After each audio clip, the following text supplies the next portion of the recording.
네, 국민의힘 차기 당권 경쟁의 판이 커지고 있습니다. 유력 대권 주자들이 잇따라 출사표를 예고하면서 한동훈 대세론이 꺾일지 주목되고 있는데요. 국회에서는 국민의힘이 불참한 가운데 어젯밤에 최상병 특검법이 법사위의 문턱을 넘었습니다. 전국 소식 두 분과 짚어보겠습니다. 서정욱 변호사 그리고 강성필 민주당 국민소통위 부위원장 나오셨습니다. 어서 오세요. 안녕하세요. 국민의힘 전당대회 얘기부터 좀 해봐야 될 것 같은데 지금 뭐 4파전이 됐지 않습니까? 4파전인데 4강입니까? 3강 구도입니까? 어떻게 봐야 됩니까? 지금은 이제 그 1강, 1강. 2중, 1약. 예. 이게 1강은 한동훈 전 위원장이요? 예, 냉정한 예. 평가는 예. 한 위원장이 이제 1강이고요. 예. 그다음에 그 나경원, 원희룡 이분이 2중. 그다음에 윤상현 의원은 이제 1약으로 현재까지는 그러나 이제 그 지금 여론조사보다는 좀 더 나을 것 같아요. 윤상현 의원도 예. 현재 초반 판세인데 앞으로 이제 변수가 워낙 많아요. 예. 따라서 이제 끝까지 구도가 유지될지는 예. 많이 지켜봐야 됩니다. 예. 사실 뭐 전당대회 한 달이라고 하지만 한 달은 긴 시간이다. 무슨 일이 있을지 모른다. 많은 정치 평론가들이 이런 말씀하시던데 결선 투표까지 갈 가능성은 어느 정도라고 보세요? 저는 지금 현재 상황만 봤을 때는 결선 투표 가지 않고 1차에 한동훈 전 비대위원장이 당대표로 선출되지 않을까 저는 그렇게 예상을 해봅니다.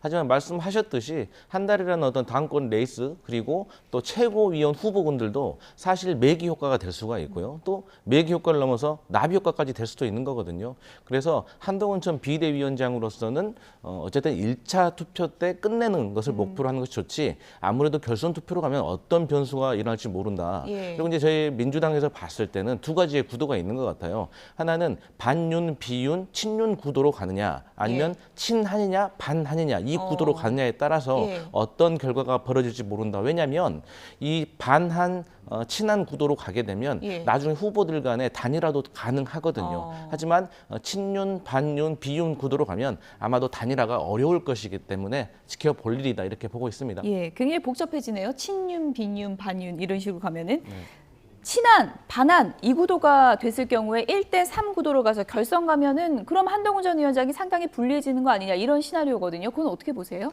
그렇죠.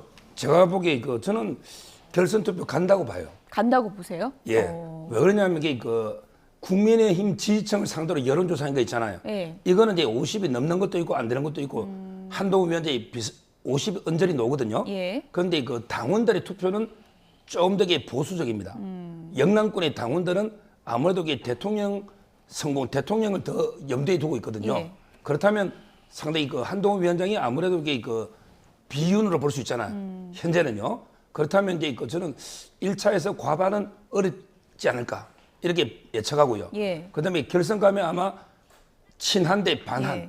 따라서 이제 세 분이 즉 나경원, 원희룡, 윤상현 세 명이 뭉치고 그다음에 한동훈 위원장 1대3의 구도가 결선 투표 이렇게 예상하는 게 맞죠.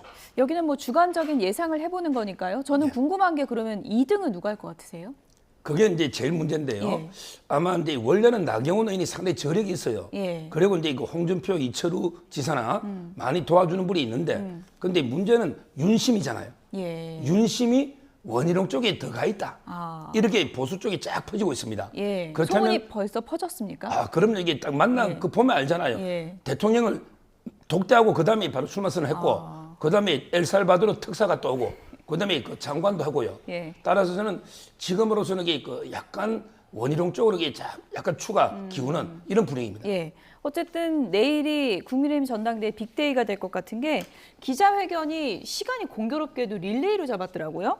나경원 의원이 1시, 한동훈 전 위원장이 2시, 그리고 원희룡 전 장관이 3시 이렇게 잡았거든요. 이게 뭐 의도한 건지 모르겠지만 양쪽에서 지금 한동훈 포위 전략 아니냐 이 시간을 보고 그런 얘기까지 있더라고요.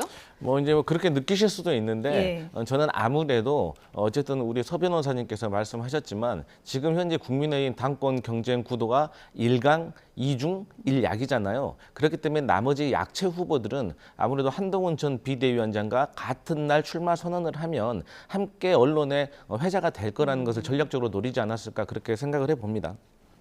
저렇게 나란히 하다 보면은 서로 좀 취재 열기도 비교가 될 것 같고 맞습니다. 내일 여러 가지 흥미로운 풍경이 연출될 것 같은데요.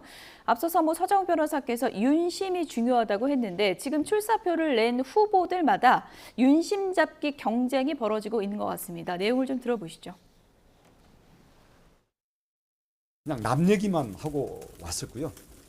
이 출마 결심은 그와는 별개로 이걸 원활하게 당내 소통을 과 당정 협의를 끌어갈 수 있는 그러한 정치력이 필요하기 때문에 늘 줄 세우고 줄 서고 대통령실 팔거나 또는 제2의 연판장 같은 사건이 있어서는 안 된다고 생각을 합니다.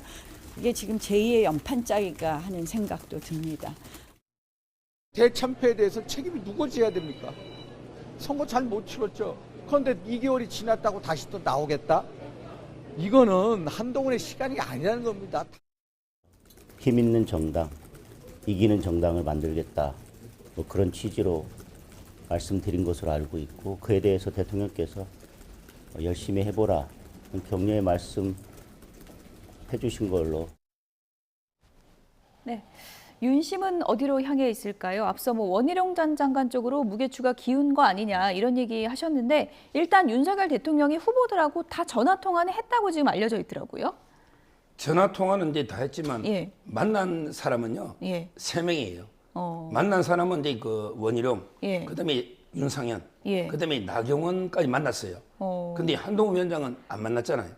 그다음에 그 통화는 한 10초 정도 의례적으로 뭐 덕담 수준이잖아요. 10초 한 거 맞습니까, 통화? 전부 그렇게 지금 다 방송에 나오고 있으니까 뭐 제가 초를 본 건 아니지만 예. 의례적인 덕담 아닙니까? 예. 따라서 이제 저는 제가 보기에 윤심이 원희룡한테 저는 가 있다고 보는 게요. 제가 취재해본 바로는 원희룡 후보가 이제 준비가 안 돼 있었어요. 갑자기 나온 거예요. 예. 심지어 윤상현은 내를 밀어주기로 했던데 이런 말까지 했지 않습니까? 사무실도 어딘지 모르고 예. 그 참모들 있잖아요. 예. 제가 전화를 다 해봤는데 몰라요. 저는 윤 대통령을 만나고 그때 바로 결심하고 그 다음날 이게 바로 놓은 게 아닌가 이렇게 저는 예측이 되거든요. 따라서 이제 윤심이 실려 있는 거고 그걸 떠나서 지나간 길을 보면 알잖아요. 국토부 장관부터 그다음에 이재명 명령 대전 그다음에 이번에 특사까지 갔다 왔잖아요. 이 모든 걸 종합해 보면 윤심이 원희룡한테 있다는 것은 분명한 것입니다. 예.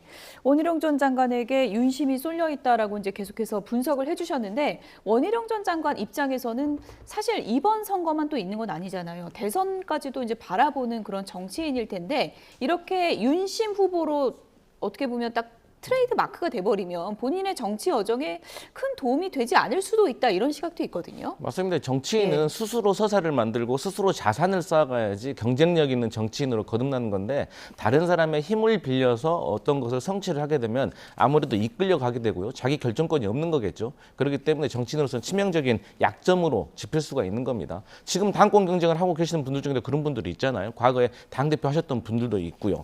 근데 이제 이번 그 국민의힘 전당대회가 흥행이 아니라 혼란으로 빠져들 가능성이 있다. 이게 바로 윤심 마케팅. 그러니까 대놓고 나의 윤심이 나한테 있다라고 말은 하지 않지만 예. 결국에는 윤심이 한동훈 전 비대위원장과 거리감이 있기 때문에 그걸 강조를 할 것 같아요. 그런데 제가 이제 알기로는 국민의힘 당원들이 많이 불안해하고 있습니다. 뭘 불안해하고 있냐? 예. 한동훈 전 비대위원장을 적극적으로 지지하는 건 맞습니다. 지지자들도 많이 있고요. 그런데 한동훈 전 비대위원장을 지지하는 사람들도 만약에 한동훈 전 비대위원장이 당대표가 되게 되면 대통령과의 관계가 좋지가 않아서 여당으로서 제 역할을 할 수가 없고 민주당과의 어떤 견제에서도 밀릴 것이다라는 불안함이 있습니다. 그렇기 때문에 이러한 것들을 또 원희룡 후보라든가 다른 후보들이 파고들려고 할 거예요. 그러면 이게 혁신과 비전으로 가는 전당대회가 아니라 아무래도 이전투구 서로를 비난하고 지적하고 책임론 또 이미 벌써 색깔론까지 나오지 않았습니까? 그래서 예. 윤심 마케팅을 하는 것은 이번 전당대회를 혁신과 흥행이 되는 게 아니라 혼란으로 빠져들게 할 것이다. 이렇게 예. 보고 있습니다. 출사표를 던진 의원들이 누구를 찾아갔는가도 상당히 좀 흥미롭습니다. 나경원 의원은 지금 출마 기자회견도 하기 전에 홍준표 시장 찾아갔더라고요. 이유가 있겠죠? 지금 이제 제가 취재해보니 한 3가지 정도 이유로 대구 예. 경북을 간 거예요. 예. 가장 큰 거는 이제 이철우 지사 먼저 만나고 그다음에 홍준표 시장 지지를 받는 이게 첫째 이유고요. 그다음에 두 번째는 이제 당원들 있잖아요. 대구 경북이 인구에 비례하면 압도적으로 당원 숫자가 많아요. 거의 전체 당원이 20% 가까이 됩니다. 따라서 이제 당원이 제일 많다는 거 이게 두 번째 이유가 있고요. 그다음에 마지막 세 번째는 아마 나경원 의원도 이제 러닝메이트를 구해야 되잖아요. 그쪽에 대구 경북에서 한 명 러닝메이트를 구하겠다 이런 이제 의사가 있는 것 같아요. 이런 이제 여러 가지 한 3가지 이유로 대구 경북을 제일 먼저 간 게 아닌가 예. 이렇게 봅니다. 효과가 좀 있었다고 보십니까? 대성공을 거뒀다고 봐요. 대성공입니까? 대성공이죠. 예. 왜냐하면 이제 그 만나러 갔는데 저녁까지 얻어먹고 왔잖아요. 일식집에서. 예. 그러면서 이게 거의 자치단체장이 할 수 있는 최고 수준의 지지를 한 거예요. 원래는 이게 선거의 중립을 지켜야 돼요. 예. 그런데 그 정도 발언이면 아주 의외의 성과고 그다음에 이철우 지사도 거의 같은 수준으로 원희룡 전 장관과도 똑같이 하지 않을까요? 아닙니까? 아닐 것 같아요. 아닙니까? 제가 보기에 예. 홍준표 시장은요. 예. 나경원 지지를 공식 선언했어요. 왜냐? 예. 한동훈, 원희룡은 이제 대선 주자급이죠. 나경원은 대선 주자는 아니잖아요. 홍준표 시장 입장에서는 미리 호랑이를 잘라놔야죠. 한동훈하고 원희룡은 예. 대선 주자니까. 아, 나경원 의원도 대선 나올 수 있는 거 아닙니까? 본인은 이제 서울시장 정도 아직 꿈꾸지. 예. 아직은 두 명에 비해서는. 그래서 예. 지지하는 것 같아요. 예. 정치적 진로를 너무 단정하셔서 그건 개인적인 의견으로 제가 좀 정리를 하고요. 홍준표 시장이 내가 당을 맡는 게 바람직하다고 얘기를 했다. 이거는 뭐 공식 지지 선언이다. 이렇게도 볼 수 있을 것 같긴 한데요. 어떻게 보십니까? 예, 언론에 나온 걸 보면 홍준표 대구시장이 나경원 후보에게 마음이 좀 있는 것 같아요. 그리고 의미심장한 말을 했습니다. 그러니까 홍준표 시장 같은 경우는 당을 지킨 사람, 그리고 이철우 지사 같은 경우는 당에 대해서 잘 아는 사람이 당대표가 되어야 된다고 했거든요.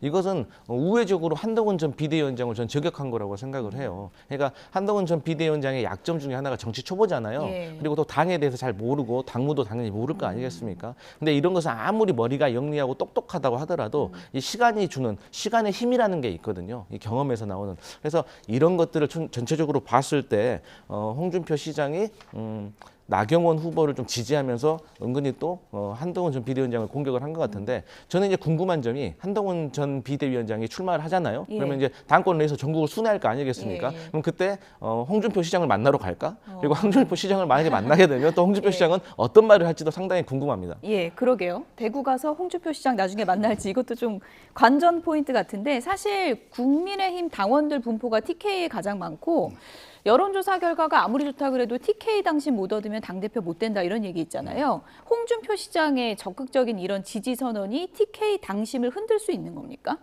뭐 상당 부분은 이제 영향을 저는 준다 봐요. 상당 부분은. 실제 이제 국민의힘 지지층의 여론조사하고 예. 실제 오래된 당원들 있잖아요. 투표하고는 좀 틀려요. 옛날에 이준석, 나경원 의원이 붙었을 때 그때 이준석 대표가요.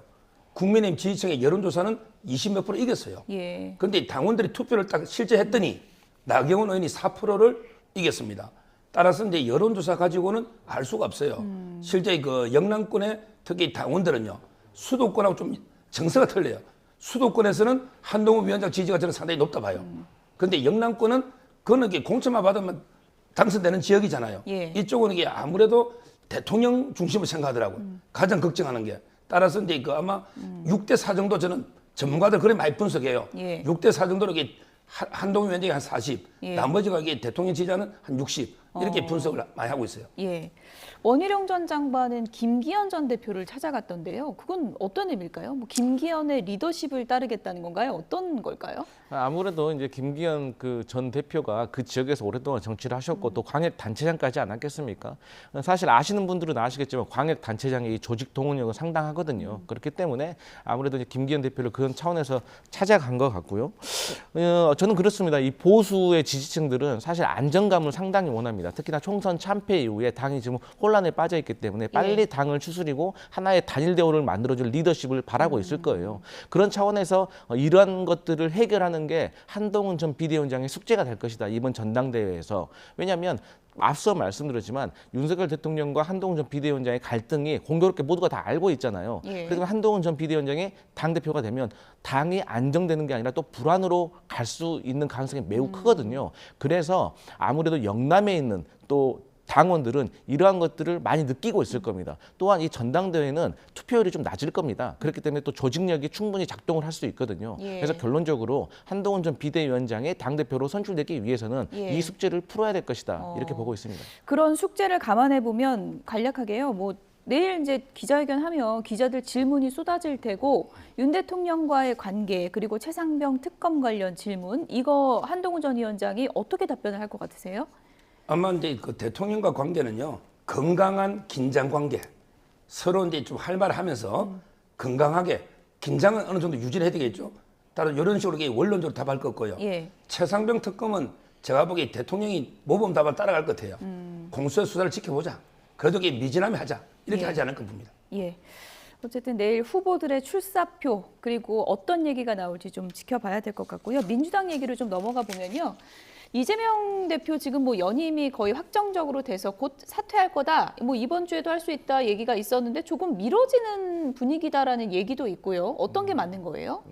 아니 사실 뭐 이재명 대표가 연임을 하느냐 안 하느냐라는 그 아젠다 자체도 사실 그렇게 흥미로운 주제는 아닌 것 같아요. 왜냐면 이미 정해져 있잖아요. 그런 차원에서 사실 정해져 있다는 거 연임이 확정됐다고 저는 말씀하시는 개인적으로 건가요? 예. 지금까지 그 보여온 모습을 보거나 당내 예. 분위기를 보면 저는 이재명 대표가 연임을 할 거라고 보고 있고 또 그게 맞다고 봅니다.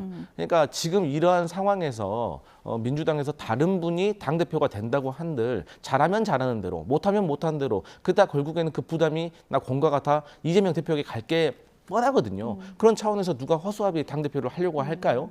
그래서 저는 또 지금 저희가 국민의힘과 비교를 했을 때 상당히 잘하고 있다라고 평가받는 것이 예. 강력한 리더십. 예를 들어서 지금 원구성만 가지고도 예. 과거 같았으면은 예. 뭐 우리가 18개를 다 가져간다거나 법사위를 계속 고소한다거나 이러한 혼란스러운 모습이 역풍불사에 있다. 그리고 뭐 특검법 발의라든가 이런 것들이 당 내에서 상당히 의견이 갈등으로 번질 수가 있지만 지금 현재 이재명 대표의 강력한 리더십이 있기 때문에 당 내에서 일사불란하게 정리가 되고 있어서 저희가 국민의힘 맞서서 잘 견제하고 있다는 평가를 받고 있기 때문에 예. 다른 분이 당대표 되는 것은 지금 이 상황이 좀 맞지 않고 그런 차원에서 이재명 대표가 연임을 하는 분위기가 당내외에 공감대가 형성되어 있고 또 그런 차원에서는 뭐 언제 사퇴를 하느냐는 그렇게 중요한 건 아닌 것 같다. 그 시점은 중요한 게 아니다. 네. 어쨌든 뭐 강력한 리더십으로 안정적으로 흘러가고 있는 상황이라고 평가를 하셨는데 그건 어떻게 보세요? 지금 강 위원장까지 이제 그 이재명 대표를 너무 이게 또 찬양하는 것 같은데요. 최근에 그 이재명 사당화가 얼마나 심한지 제가 한 문장으로 한번 정리해 볼게요. 한 문장으로. 예. 이재명 대표에 대한 민주당의 분위기가 차은우보다 잘생기고 손흥민보다 뛰어나고 정조 대왕보다 리더십 있는 민주당의 아버지다. 이 분위기입니다. 차은우보다 잘생기고 이게 안기령 씨가 한 말이에요. 그다음에 손흥민보다 뛰어나다. 이거는 정청래 의원이 한 말이에요. 그다음에 정조 대왕만큼 이게 위대하다. 이거는 이제 김준혁 의원이 한 말이고, 그다음에 민주당의 아버지다. 강민구 최고위원이 한 말입니다. 이게 지금 민주당의 분위기예요. 이런 식으로 이게 1인 지배, 저는 일극 체제가 되는 게요. 장기적으로 도움이 안 될 겁니다. 예. 반드시 이게 절대 권력은 절대 부패하면서 무너지는 거예요. 저는 민주당이 도움이 안 되는 거는 뭐 여론조사를 언급 안 해도 총선 이후에 민주당의 여론조사를 스스로 한번 확인해 보십시오. 예.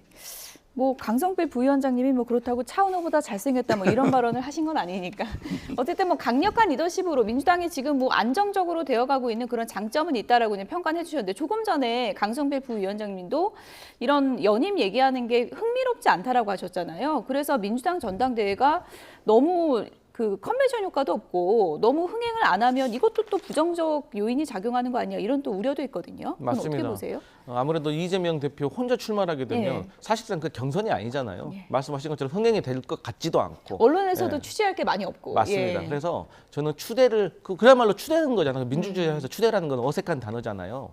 그렇기 때문에 저는 앞으로 민주당의 좀 라이징 스타가 될 수 있는 분들이 좀 나왔으면 좋겠어요. 그래서 이러한 분위기에서 이재명 대표와 어떤 비전과 혁신이라든지 어떤 건전한 주제를 가지고 한번 겨뤄볼 수 있다고 생각을 해요. 그러니까 예를 들어서 갈등으로 뭐 서로 인신 공격을 한다거나 또 뭐 다른 걸 가지고 공격, 사법 리스크 이런 걸 가지고 공격하는 당 대회가 아니라 정말 민주당이 가야 할 길에 대해서 조금 건전하게 선의의 경쟁을 펼친다면 저는 이재명 대표도 흥행을 할 수 있어서 좋고 또 라이징 스타가 또 생겨서 좋고 저는 이런 것을 기대해 봅니다.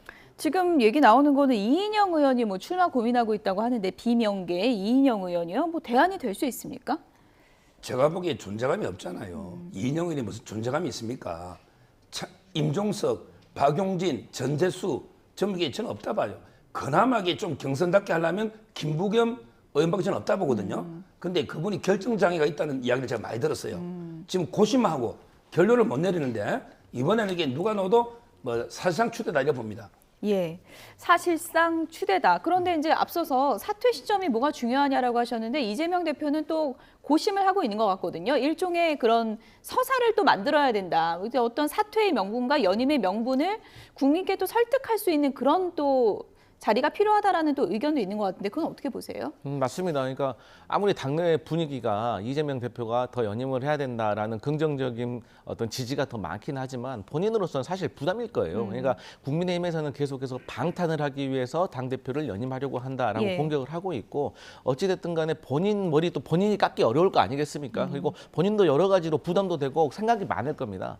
하지만 앞서 말씀드렸지만 지금 현재로서는 이재명 대표가 당대표에 연임을 해서 예. 계속해서 당을 이끌어가는 것이 아무래도 지금 여당을 견제하는 데는 효능감이 있지 않을까 그렇게 보고 그만한 있습니다. 인물이 없다. 네. 결론적으로. 네. 사실 예. 이게 좋은 모습은 아닌데요. 예. 하지만 지금 민주당의 상황이 그렇게 흘러가고 있기 때문에 그리고 결론적으로 어쨌든 정치인으로서 당 대표로서 어려운 상황에서 총선 압승을 했잖아요. 그렇기 때문에 총선에 패배한 사람도 다시 나와서 당 대표 하겠다는데 총선을 승리로 이긴 사람이 당 대표 못할 이유 있겠습니까? 예. 네. 여야에서 뭐 이런저런 얘기가 나오는 상황에서 정치인 호감도 조사가 결과가 나와서 굉장히 좀 흥미를 끌었는데요. 결과가 어떻게 나왔는지 보여주실까요? 사실 뭐 그렇게 큰 차이는 없습니다. 이제 수치가. 호감도 조사. 근데 이제 정치인들은 아무래도 인기를 먹고 사니까 이런 조사가 상당히 좀 흥미로울 수밖에 없는데 지금 오세훈 시장이 36으로 1위를 기록했어요. 이 조사에서는. 그다음에 조국 대표, 이재명 대표, 한동훈 전 위원장, 홍준표 시장, 이준석 의원 순으로 나타났는데 큰 차이는 없지만 저 조사 결과 보고 가장 눈에 띄는 부분이 어떤 부분이세요? 아마 이제 오세훈 시장이 저는 1등 하는 거는 이해가 돼요. 이해가 되시고요? 저분은 이제 그 두루두루 원만하고 서로 적이 없잖아요. 따라서 이제 그 전체적으로 호감도 1위라는 거 이해가 되고요. 제일 이제 안타까운 게 이준석 대표 보십시오. 압도적으로 게 20대 유일하게 꼴찌잖아요.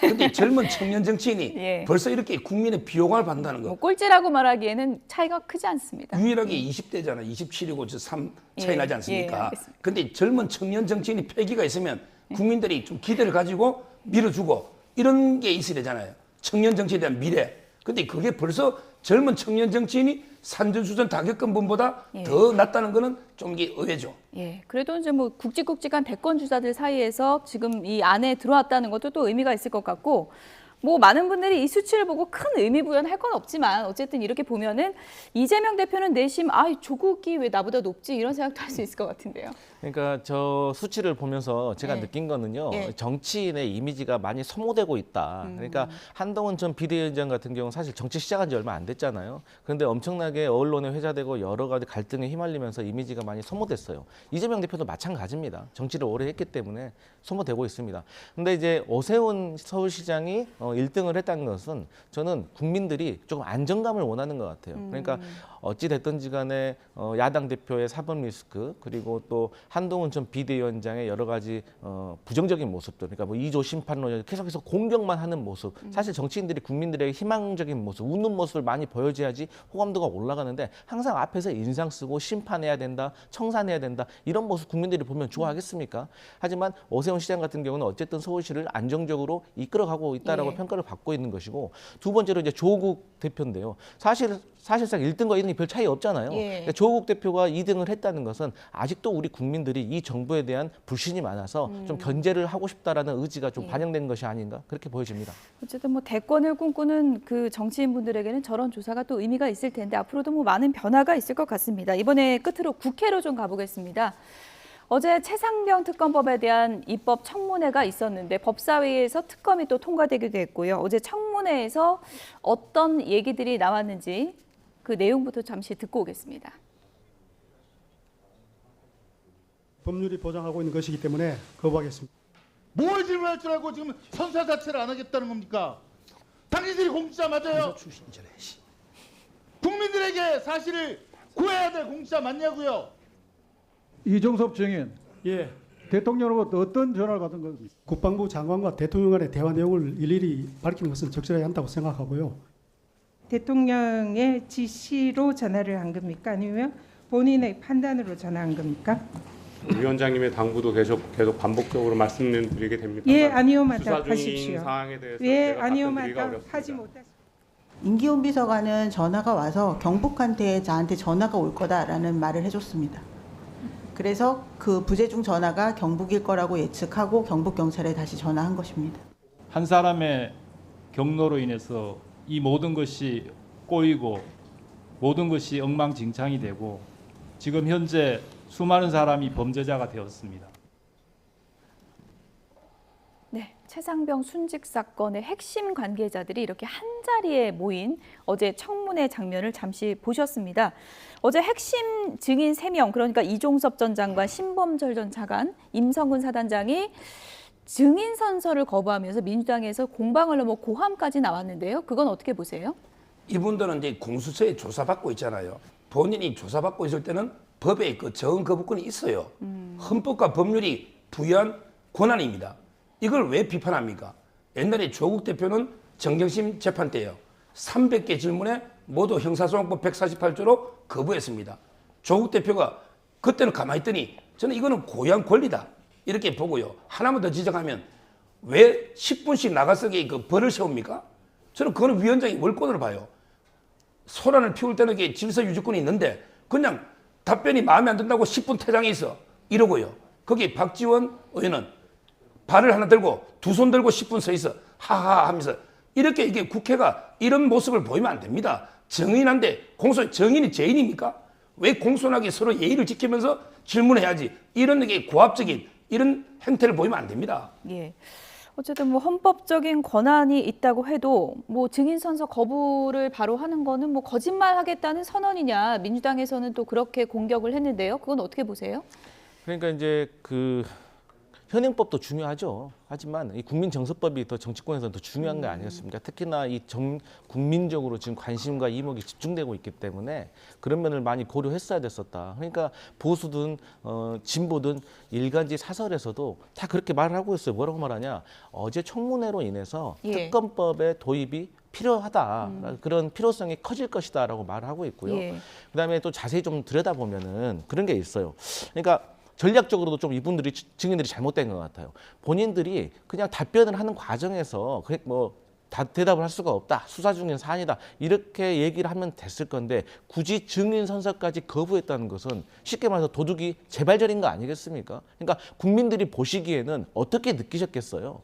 그래서 저는 이분들이 어제 청문회에 나와서 증인 선서까지 거부했다는 것은 이 대통령실의 개입이라든지 어떤 법적으로 문제점이 많은 것을 감추고 싶었을 것이다. 그렇게 보고 있습니다. 어쨌든 이 청문회를 통해서 핵심 관계자들이 한자리에 모여 있고 이 모인 자리에서 뭐 수사 중인 사안이라고는 하지만 답변을 거부하거나 좀 말을 하지 않는 그런 모습을 보면서 특검 찬성 여론이 높아졌을 것이다. 이게 이제 민주당의 주장이거든요. 어떻게 흐를 거라고 보십니까? 저는 그래 안 봅니다. 어제는요. 한마디로 이게 맹탕 청문회입니다. 맹탕 청문회입니까? 새로 놓은 게 뭐 있습니까? 결국 이제 경로하고 전화한 것밖에 없어요. 전화 어디 내용을 이게 녹취한 거라도 있습니까? 그다음에 경로했다는 게 제가 됩니까? 새로운 게 제가 보기에 아무런 게 놓은 게 없고 맹탕이다. 이것 때문에 뭐 특검법이 더 정당성이 있다. 이게 말도 안 되는 주장이죠. 유재훈 법무관리관은 대통령실에서 경찰 전화 올 거란 얘기 들었다라고 진술한 것을 놓고 여러 가지 좀 사전 조율 정황 아니냐 이런 해석도 있거든요. 그 발언은 어떻게 들으셨어요? 그러면 이제 그 정도가 약간 뭐 의미 있다고 하지만 그것도 그 정황에 불과한 거지. 직접적인 범죄라든지 이거하고 직접 관계는 없다 봅니다. 예. 일단 어제 청문회 핵심 쟁점 가운데 하나는 바로 이제 대통령 경로설일 거고요. 그 관련해서 박정훈 수사단장이 한 사람의 경로로 인해서 모든 곳이 꼬였다. 이렇게 다시 한번 또 주장을 했더라고요. 맞습니다. 이게 모든 것을 하나의 문장으로 보여주고 있는 겁니다. 그러니까 왜 대통령은 임성근 사단장을 지키려고 했을까라는 의문이 연이어서 이제 생기는 것이죠. 그러니까 박정훈 대령으로서는 되게 화가 나겠죠. 아니 본인으로서는 억울하게 해병의 한 명의 목숨이 사라졌기 때문에 거기에 대해서 진실을 규명하고 싶었고 또 진실을 규명하는 과정에서 관련자 8명에 대해서 그 있는 그대로 경찰청에 넘기려고 했는데 이러한 것들이 다시 회수가 되는 과정에서 불합리함을 느꼈을 것이고 지금 박정훈 대령이 뭐 집단 항명 수괴죄 이걸로 지금 재판을 받고 있잖아요. 대한민국 헌정사에 이런 걸로 지금 재판받고 있는 게 없다고들 하는 말이 있어요. 그러니까 이런 기괴한 것까지 항명죄로 기소하고 재판받게 하는 이 모습들을 국민들이 어떻게 볼지 궁금하다 이런 말씀 드리겠습니다. 박정훈 전 수사단장은 나는 경로설을 들었다 이런 입장이었고 김계환 해병대 사령관은 계속해서 부인해 왔었는데 어제 이제 화상으로 연결해서 대지를 했는데 김계환 사령관이 수사 중인 사항이라서 답변할 수 없다라고 얘기를 했다고 합니다. 이거 미묘하게 변화한 건가요? 아니면 원칙적인 얘기를 한 건가요? 원칙적으로 이제 계속 그런 이야기했고요. 예. 저 한 사람이라는 게 그냥 한 사람이 아니에요. 군 통수권자입니다. 대통령이에요. 대통령은 여러 가지로 이렇게 질책할 수 있는 거죠. 저는 이걸 가지고 대통령을 자꾸 공개하는 거는 문제가 있다 이렇게 보이고, 아까도 말했지만 문 대통령이요. 문재인 경로라고 검색해 보세요. 10몇 개 제가 찾았거든요. 이 경로만 가지고 이게 범죄가 됩니까? 한번 찾아보세요. 예. 어쨌든 앞서서 지금 뭐 특검 여론은 높아질 것이다라고 했고, 어제 야당 단독으로 이제 특검 통과시켰는데 어제 국민의힘 의원들은 없었잖아요, 저 자리에. 그래서 청문회가 너무 방어권 없이 진행된 거 아니냐, 그런 또 비판의 시각도 있는 것 같습니다. 네, 사실 야당 단독으로만 열렸기 때문에 그런 아쉬움은 분명히 있습니다. 하지만 어제 청문회에서 어쨌든 간에 유재훈 법무관리관이 했던 증언들, 그리고 전체적인 이 증인들의 태도, 이러한 것들이 사실 국민 정서적으로 봤을 때 상당히 여당과 대통령실에게 불리하게 작용할 것이다. 그러니까 대통령께서 경로한 것은 잘못이 아닙니다. 그러니까 경로를 해서 잘못된 게 아니라 예. 경로를 하면서 어떤 것이 변했느냐, 그 변한 것이 말씀하신 것처럼 국군 통수권자로서 정당하게 행사를 한 것인지, 아니면 국군 통수권자로서 행위가 아니라 어떤 위법 사항이 있었는지는 이제 대충의 얼개는 여러 언론 보도라든지 청문회를 통해서 밝혀지고 있기 때문에 이제 예. 특검을 통해서 정말로 세세하게 법적 위반 여부를 따져봐야 된다, 이런 말씀 드리고 싶습니다. 차 변호사님이 끝으로요. 일단 대통령 입장은 공수처 수사 보고 그거 미진하면 나라도 특검하라고 하겠다라고 밝혔잖아요.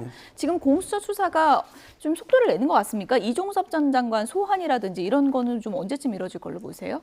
지금 이제 그 속도를 한참 내다가 요즘 이게 또 좀 예. 소강 상태에 있는 것 예. 같아요. 지금 청문회도 있고 이러다 보니까 아마 이제 또 새로 공청회가 바뀌었잖아요, 이번에.